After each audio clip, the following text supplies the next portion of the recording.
Hello বন্ধুরা, আজকের recipe কিন্তু ছোট থেকে বড় সবার ভীষণ প্রিয়। শীতের সন্ধ্যাতে বাড়িতে অতিথি এলে এমন একটা স্ন্যাক সাথে গরম কফি যদি খাওয়ান, অতিথি কিন্তু আপনার গুণগান গাইবে। চলুন শিখে ফেলি তাহলে। ভেটকি মাছকে প্রথমে নুন, গোলমরিচ, লেবু দিয়ে ম্যারিনেট করে রাখতে হবে 30 মিনিট।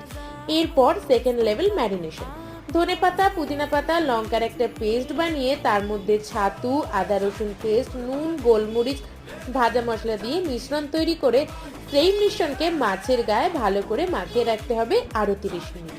এরপর একটা পাত্রে ডিম গুলে ওই মাছগুলো ডিমের ব্যাটারে চুবিয়ে বিস্কুট গুঁড়ে মাখিয়ে ফ্রিজে সেট হতে দিতে হবে 15 থেকে 20 মিনিট। এরপর আর কি, গরম তেলে ভেজে তুলে নিলেই রেডি আমাদের ফিশ ফ্রাই। শীতের সন্ধ্যেতে জমজমাট স্ন্যাক্স। এই রেসিপিটা ভালো লাগলে কিন্তু অবশ্যই একটা লাইক করো। আর সবাই সুস্থ থেকো আর ভালো থেকো। টাটা।